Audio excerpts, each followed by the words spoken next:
Okay, so this is the house that I bought that we're gonna be rehabbing, flipping, so fixing it up nice and hopefully earn a profit.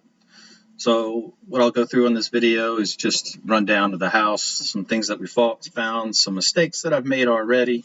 I'll do another video on the finances behind the purchase and the hopeful eventual sale, so you guys can see, where my thought process was with that. So this house was originally built in 1874. It's been owned by the same owners for over 100 years, passed down from generation to generation. It has an old stone foundation through part of the house. And then if you can see over here, this two-story addition was added in, I believe it was 1929. I believe the house originally, because it has a two-bay stone foundation down here, you can't see it, but you'll see it in the basement photos, and then a cinder block foundation over this area here. So I believe the way the house was laid out was this section right here originally was a porch. Beside it on the other side was the kitchen. And then in 1929, they raised both of those one-level bump outs to a second-level addition, and also this covered, which used to be a covered porch, they raised that to the second level as well. So they did quite a bit of work there. And the information that I have was that was around 1929.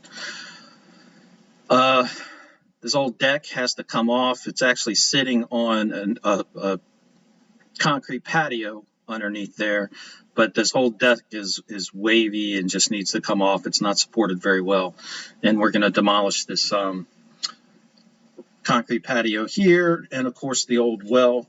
We're going to try to save these rocks to see if we can use these during as decorations for landscaping, etc. So hopefully we'll be able to use that. Now this bump out was also added, I believe it was 1929, and I'm not sure what we're going to do with that. There's actually a bathroom right here, but it's very short and it's leaning. So the foundation here is not very good. Everything is leaning towards the outside. I would like to just cut it off, which would give us a larger driveway. You see here that they have all of this addition here, this covered porch, which we really don't need. And this is a very small driveway. Only one car can fit. So if you have more than one car in your family, then, you have to, one person wants to leave who got there first, then you have to back one out and all this juggling of cars. And I think that if we just remove this entire section here, that, that'll at least give room enough for one car to squeeze past should it need be. And it doesn't offer that much benefit inside the home to begin with. So as you walk in the front door, it has, you immediately come across stairs that lead upstairs. You can turn left or right when you walk in the door, or you can go straight up the stairs. So the stairs actually break up the house and run right through the middle of it. So if you turn left, you're in this room here, which I guess is a family room. You can see facing towards this other room. I think they may have used that as a bedroom. Fortunately, the last owner put down new carpeting throughout the house. I think they tried to fix it up a little bit to make it look a little nicer, which they did, and kind of fooled me a little bit when I first walked through the property, and that was one mistake. This is looking back towards the front of the house, again in that same family room type area. The house does have old steam radiator heat. That's why you have these pipes leading up here. And according to the previous owner, I talked to him at settlement, there may actually be some gas lines behind the walls here. I'll show you a picture later on of an old gas lantern in the kitchen, where before they had electricity, they would have gas run to lanterns, and then you could light the house that way. This is what was a bedroom. There's actually another door over here that could have been a second entrance that leads into the kitchen.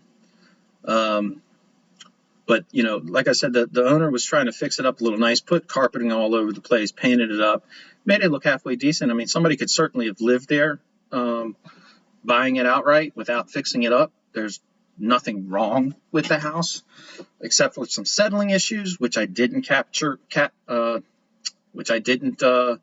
figure out during my initial walkthrough. My initial walk through the house, this was my first mistake, was actually pretty quick. There were a lot of people there looking at the house on the day that I was there. Colin and I, my son and I actually walked through together. And one thing that I didn't notice is when you stand in this room and you stand in the other room, in this room, both rooms lean towards the middle, right towards the stairs. So they both lean with the stairs being the low part. And when I got the contractor in there after I had already had the house under contract and agreed to purchase the property, the contractor said, yeah, we're going to have to raise the house up where the stairs is because the main beam is being rotted away and has some termite damage, and is just, we're going to have to actually add supports, probably add one here and add one towards the front of the house, and then re-support the one that's in the middle, or replace it. The kitchen was pretty basic, and this would have been the dining room. Now, this is where I was talking about. I believe this originally was a covered porch next to the kitchen, but Colin and I ripped up the carpet to see what was underneath there, and there's still hardwood floors under there. So I don't know if we'll be able to save those or not. If not, well, then we're going to put some luxury plank vinyl floor down. And then this would have been the addition put on in 1929, which they covered it up. So this actually is an exterior wall. And the reason why I think this was an old porch was because when Colin and I tried to smash through the plaster, we found out that it wasn't actually plaster. There's just a thin piece of board over top of this. You can't see it in this picture, but maybe I can zoom in a little bit. But this is actually, this little wood here is actually exterior siding, painted exterior siding. So all they did was put this little pressboard type thing over top of the siding and then painted over it. So that was really hard to break through. I don't know if you saw the video of it or not that I put up on TikTok, but it's pretty funny because we could not break through that. And finally decided, well, we'll leave it up to the experts. So this was the original enclosed porch, and they added, this is the bathroom that I was talking about, with a very low ceiling, and it feels like you're leaning towards the outside. And then this is just a stairway that leads down into the, we'll call it a cellar, because it's not really a basement. But again, I'd like to get rid of all this and probably put some Bilko doors down here so that you can access the cellar. Has an old stone foundation with burner. The furnace looks like it's in pretty good condition. Not furnace, but for the hot water, for the steam heat, excuse me. So I'm not sure if we can get anything for that or not, but I plan on scrapping all this old metal, hopefully get a little money back for that. Also for the aluminum siding and all the pipes that run through the house and the radiators. Again, this is just the cellar. We're going to seal all this up. All these windows are going to be sealed because we're going to put an HVAC unit in the basement and one in the attic. And that's going to give proper ventilation down here so that we don't need vents or windows. So we'll seal all that up. There isn't any real water damage. Obviously, you see some stuff here. That's because there's a dip in the ground outside and it's run underneath this water. But once we seal that up with mortar and bricks, it should be good to go. But we'll also, just in case, we'll be putting a sump pump in the basement as well to pump out any water that happens to seep under the foundation. Just more pictures of the cellar. We're going to clean all that up. Now, we're not going to do anything structurally with the cellar, except clean everything up and maybe paint the walls. But we are going to, like I said, secure the underneath the first floor floorboards so that the house is no longer has a dip in the middle. This is upstairs, thin hallway. As you walk up the stairs, you can either, you can't see it in this picture, but the primary bedroom is here. This leads into the primary bathroom. You can see here it has the full bath, but actually as you turn left, it goes through another hallway, and then there's this walk-in closet on the right-hand side, and if you turn left, you're back out into the main hall. So this was the only bath in the house, just one bathroom, one full bath, I should say, and then the half bath downstairs. So then this is one of the secondary bedrooms. It's a little bit, I think it's like 9.5 by 10, something like that. Same thing with this one. And then this is above the old covered patio that they made into the second story. So, there's some things that we can do with this house that I certainly want to change. I like to keep it 4 bedrooms. This is the attic. So Colin and I cleaned this up. There was a lot of junk up there. We actually filled up about somewhere between 8 and 10 30-gallon contractor trash bags full of junk, and this stuff was all dry rotted and nasty. This is one of the chimneys. We're going to be tearing those down because we'll use the high efficiency furnaces that we can pump the exhaust gases outside, and then we'll just use an electric hot water heater so we don't have to worry about the fumes on that. Oh, this is an old gas line, and there would have been a lantern affixed to this, and this is the valve to turn it on and off. But this is actually how they used to light the houses back then. So this is the original floor plan. This is the way it is now, and you can see it's all broken up into sections, and that's not good. This is the first floor. This is the second floor. What we'd like to do is get rid of these stairs and move them to an L-shaped stairs over here to the right side of the house. We'd close up this door. You'd have a set of stairs that go up and then over with a primary bedroom here, and then we'd split the rest of these open up all of this. You have the stairs here. I forgot what I was doing. The kitchen, and open all of this area up. And then up here you would have the L-shaped stairs that go up, primary bedroom here, primary bath, bedroom, and then we would split this into 2 bedrooms, and we would move one of these walls back, and I'll show you in another slide. Let's see which one this is. So I'm not sure how well you can see that. Let me try to, there we go. So this is how the first floor layout would be. You walk in, this is all open. You have the kitchen with a bar. People can sit on this side. We're going to have to put LVL, I think it's called, across here and across here to stabilize and support the upstairs. And this would be all open. I'm not sure about the bathroom and the stairs leading downstairs. Like I said, I'd like to get rid of those. This is one where I did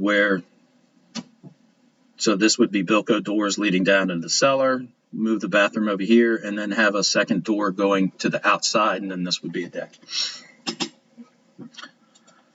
So this is what I would, no, this isn't the one I would like further. So this is one option for the upstairs. You have a primary bedroom, a secondary bedroom with a work area, laundry room, bedroom, and then the primary with a bathroom.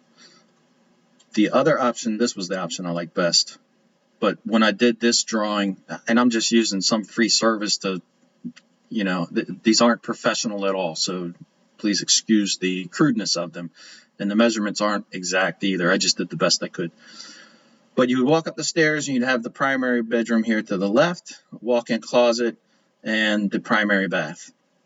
Then an office space here, bathroom here, and then split these bedrooms up. Probably have to put a header here because that's where the original wall is, but I think that's manageable. We're going to be starting demolition next week, so once we get the walls opened up and then we get the engineer in there, we'll actually be able to give a better idea of how we can lay off, what our options are for laying all this out. But after I did this drawing, I noticed, wait a minute, I'm forgetting something. There's no laundry. And I don't want laundry in the cellar. I don't want someone to have to walk down the rickety old, it's a cellar. It's not a basement. So, so what I'm thinking is I could probably cut out half of this closet here and just put a stackable laundry set here. So I think that would be good. So that's where we're at. Couple mistakes, like I said, I made. One was not looking at the supports properly. That's going to cost us a little bit of extra money with needing to raise the center of the house and resupport it. Not looking at the walls properly. I walked through it so quick. The walls are all, they're not sheetrock, and I thought they were sheetrock in most places. And finding out they're not, they're plaster with the sheathing behind it, whatever it's called. So those were two large mistakes. I also made a mistake with insurance. I didn't realize how much insurance I would need because we're going to be demolishing everything and needing to put new headers up. The insurance was a little bit more expensive than I had anticipated. And then lastly, I'm finding out, so when I went to settlement and I was talking to the seller, he was telling me about that the house was evaluated to be historic. As I said, it's been in his family for over 100 years. Well, come to find out, it does have some historical significance. His grandfather, who first owned the house, was very prominent in this part of Catonsville, and the part of Catonsville, it's called Winters Lane, is actually part of the historic place. The house, because of Mr. Woodward's association with that part of town and some accomplishments that he did, it's on not the National Registry, but it's on Baltimore County, and it's all Maryland's, not National Registry of Historic Places, but Maryland's Historic Trust. So I have to find out what all this means. Just from my preliminary reading, I don't think it's going to hinder me in any way, because it's not the property that is classified as historic, it's who owned the property that is significant. The property itself, the architecture and that kind of stuff, is not significant. But I believe even if it did, I believe the only thing that they could restrict me on would be the outside, the architecture of the outside, which we're not really changing anyway. We're going to put new siding up and change the colors, but we're not changing the outside of the property. So stay tuned for any updates. Like I said, we start demolition this week, and hopefully we don't uncover too much stuff. I'll do another video about the finances and how I got to purchase this property, and then I'll do another video also of actually how I got to this point up to purchasing this property, because I've had to do a lot of research, look at a lot of properties, and do a lot of stuff just to get to this point of purchasing my first property. All right, talk to you guys later.